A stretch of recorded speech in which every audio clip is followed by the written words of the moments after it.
commend all you people for sitting here for this time. You know, you guys are not normal. And I want to say that because, you know, there's about 35 or so of us here. You know, most of the city is, you know, home watching TV or going out for dinner or, you know, watching a TV show or doing whatever. But you all are so abnormal that you actually want to come down here and hear what these candidates have to say so that you can make a good decision come November 4th or with your early ballot. So I just want to commend you guys for being here and putting up all this time. Okay, with that said, I'd like to now introduce your fantastic candidate for Justice of the Peace, Mr. Kenneth Sonnenberg.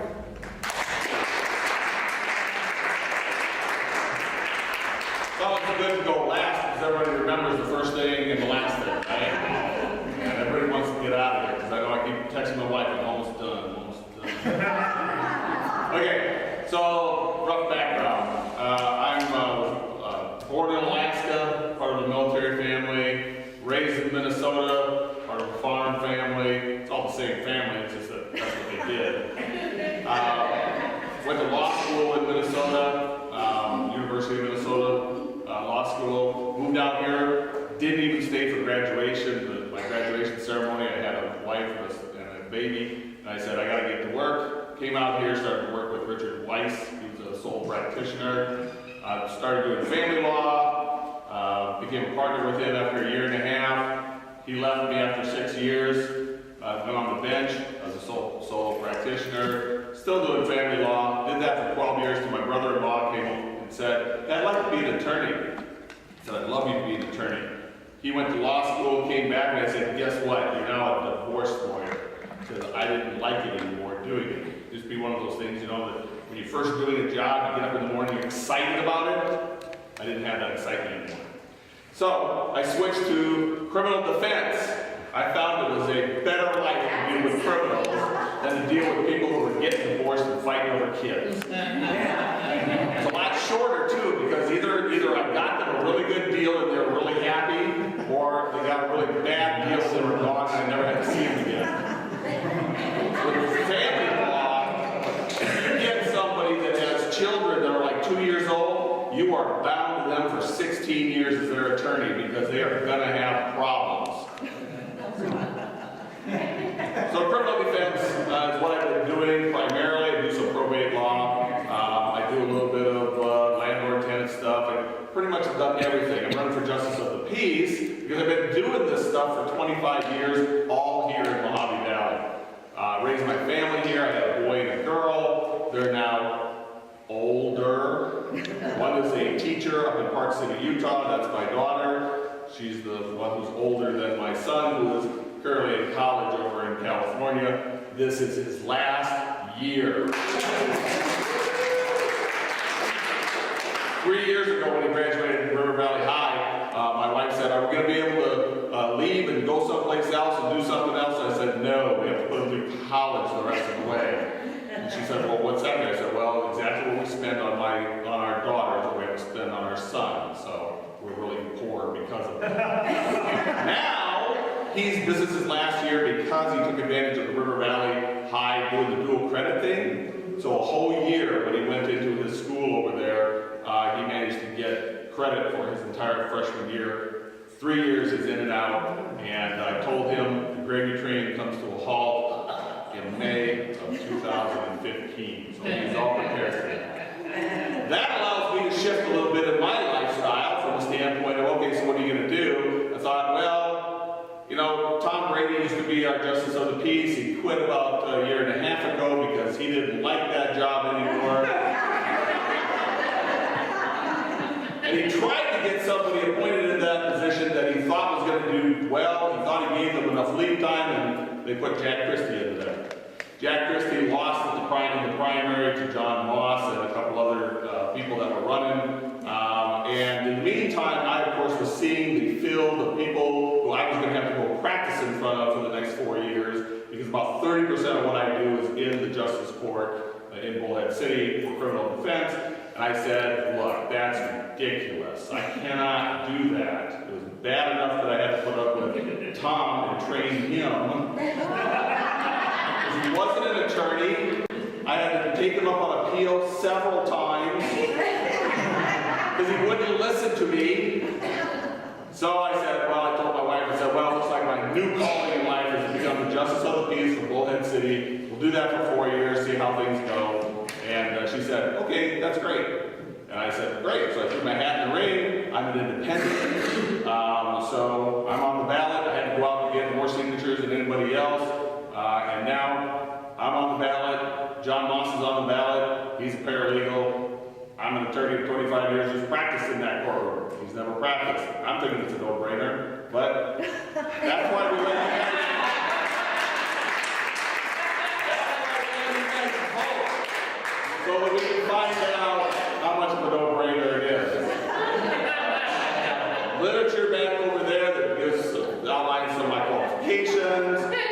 I have cards that you can take home so you can remember what my name is, but all you have to really remember is it's the long one, Son Ra. This is 4 letters, Moss.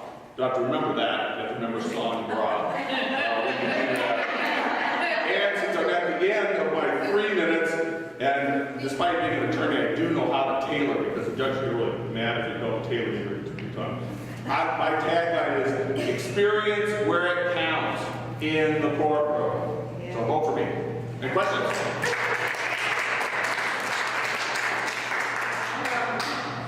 I mean, this is becoming a habit of me of all the justice of the peace candidates that I meet. We know factually that it costs a lot less to rehabilitate drug offenders than incarcerate. So I was wondering if that would be something that you would kind of work towards or look forward to that type of program. Because I understand that Judge Taylor in Kingman has a similar program, and he's had a very good success rate with very low recidivism. So is that something you would look into? Or? Yes, I think there's lots of programs that could be brought. Everything everybody tells me is about funding. I've never held a government job. I'm sure I'm going to be shocked when I find out what I can't do.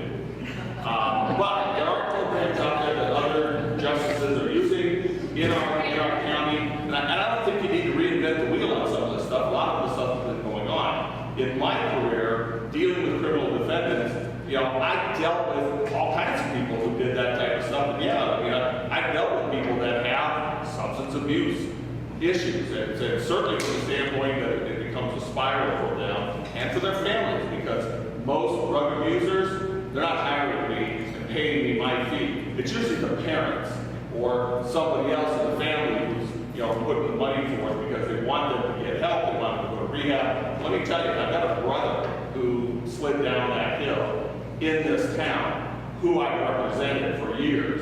And until he decides that he wants to get help and do something different and whatever, you can't do anything for him. That's where it comes to it. So the punitive aspect of the way that I see the court system is, part of the issue for a judge is that our obligation is to the community. If things are happening and this person is causing problems or whatever, I would love to have programs to put them into. But I am also of the opinion that if those people don't want the help, you're never going to be able to help them. And meth is a very difficult addiction. I remember when I started doing criminal defense, I went to a couple of legal education classes, and they talked to us about the type of clients that we're going to see with the meth, the rewiring of the brain that happens, and the problems that are associated with that. It's a very difficult drug, and it's out there. In fact, I told my wife today, I used to be on the board of the Salvation Army when I first came to town. I got that position because my mom and dad said, hey, you should come down and see what's going on at the Salvation Army. I didn't know what the Salvation Army was. I got down there and said, would you like to be president? And I'm like, sure. So I was president for a couple of years, including when we purchased that building over on Palm and renovated it. And, the Salvation Army uses, they've got programs, they've got things and all that type of stuff. But it's just one of those things that our community, I know that they're trying to put together a rehab thing now for veterans and for other people. I think veterans is part of the focus. And I think all of that's great. I've got one veteran who I represent going on 5 years now. He came back from Afghanistan. He ended up with 3 DUIs in 2 months, which is really bad with our system that graduates how they deal with you. It was up at Kingman. He found me. I have a really good rapport with prosecutors. I managed to get him into a rehab program and then get him back, and they kind of dealt with him on, okay, we see what's going on. Every few years he gets in trouble. And you know, he's now in counseling. But it's one of those things that I see that they're starting a veterans board. I would like to see something like that happen down here, because those people have unique problems. And I think part of those problems are American taxpayer problems because of what they did to get into that position. Any other questions? Yes. What do you think of mandatory sentencing for infractions and prisons for profit? Well, I hate mandatory sentencing because I'm a criminal defense attorney. The only time I like mandatory sentencing is when I and the prosecutor agreed on what the sentence should be and the judge has to follow it because we agreed. I don't like it when, but from the other flip side of, you know, I've had people, I had one guy I just did a sentencing on where he was looking at a mandatory 2 years in prison on top of his original charges because 9 years ago he was in a DUI and failed to come back to a court. He was 65 at the time. He's now 76, and they had offered him a prison term at that point. So I had to explain to him when he hired me this time around because he got hooked up in quartzite after 9 years. You'd think he could stay out of Arizona for the rest of his life, but no. And I had to explain to him, look, the problem is not your original DUI. That's actually a defensible case.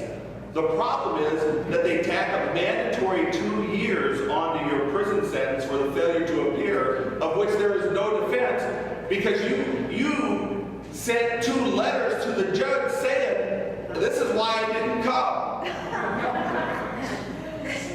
Fortunately, because I was able to negotiate a plea with the prosecutor and convince her that my guy had other things going on, this is how she should look at it, and we should let the judge make the decision. She agreed that she would take prison off the table for him and went to the judgment. And Judge Williams, who used to be a defense attorney, gotta know your judges, sentenced him yesterday, 60 days in jail. 45 more, he got credit for 15 that he already did. Fair outcome? For me, for a guy who's been on the land for 9 years, I'd be surprised if he would go to prison or get the whole year that they could have put him in jail. So, mandatory sentencing, I like judges to have discretion. I know that that's something that even the federal system has struggled with, but I think that's what judges are supposed to do, is be able to say, what, you know, here's the appropriate resolution. There's always things that are going on. Unfortunately, I will also say that I rarely was able to give a judge a full picture of what the whole situation was. Now, most of the time it was because I didn't want him to know what the whole situation was, because he might have rejected the plea. So I mean, there's some issues with that, but I think judges should have discretion. For-profit prisons, hey, you know, I don't know what the state thinks about all the prison things out there. One of the things that the city does that the county or the justice court does not do is the city has a program. A few years back, they raised these DUI things up. So you've got some mandatory 45 days and 30-day time periods. And it was causing significant issues for people who were losing their jobs. You know, then you lose your house, then you lose your family. Now you've got nothing to live for. The bottle's a pretty good, you know, place to head. So they wrote into the law that you could have these programs where you could do home detention. You have to pay for it, but you can go to work, and then you can come back and do some amount of jail time in jail. I think that is a great program because it puts people in jail for some period of time. It's like 9 days that they have to do, but the rest of the time they can do at home. But you've got to have a company that will do the monitoring for that. People have to be able to pay for it. So it works for the working people. It doesn't work for the people who aren't doing anything anyway, but it does work for the working people. I've used that at the city on several different occasions for clients of mine who got into big trouble. But you know, the people that came and hired me were people who, first of all, had money to hire me because I'm not a cheap attorney. And secondly, there were people who didn't have like really long rap sheets. Most of my people are, I made a mistake, it's a first time mistake, sometimes a second time mistake, but they don't even like to come back to the same attorney when they've done another mistake, except once in a while if they really like you. Then they'll come back to you. They don't like you after you say, really? Remember what it cost last time? Now it costs twice as much. And it's like, well, aren't you going to do the same thing? No, I'm not, and neither are you. You know, as far as the jail, I don't know. I mean, that's legislature. That's those people over there. Us judges, we're just there to, you know, hopefully keep the streets safe. Any more questions? Yes.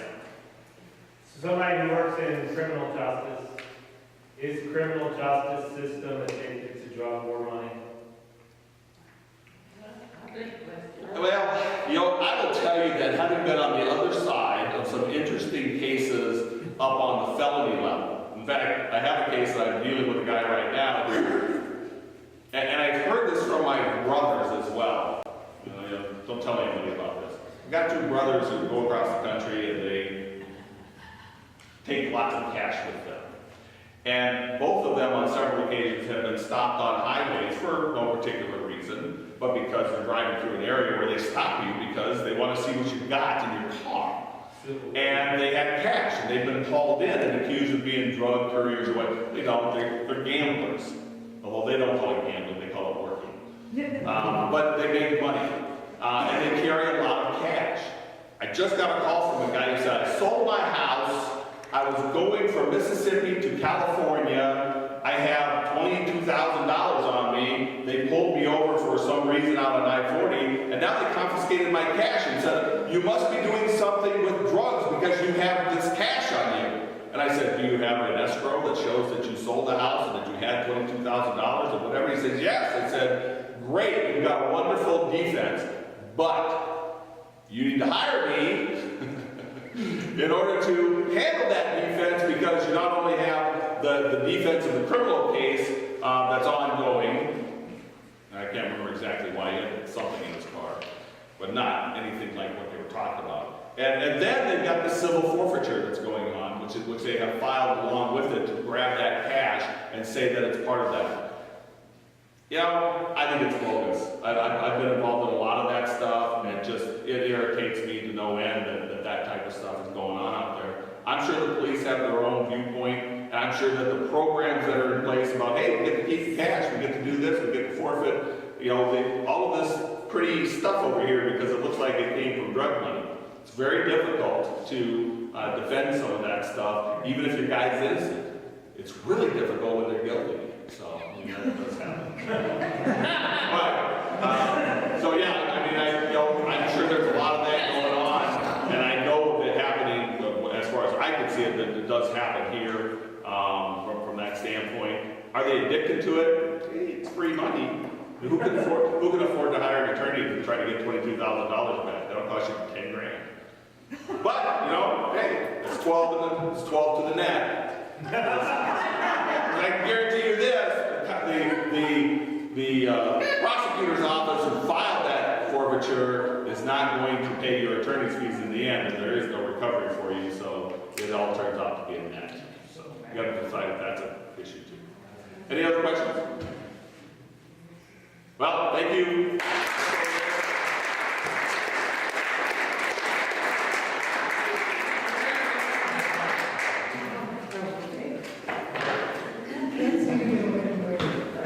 Okay, I'd like to thank everybody for showing up tonight, especially the candidates. I think they did a great job here.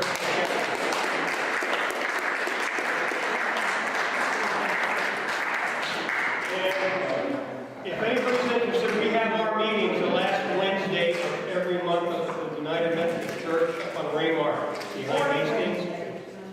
If anybody wants to come, it's perfectly fine. Stop in and see us if you'd like to. 6 o'clock on Wednesday. Thanks. Morning, guys. Thank you.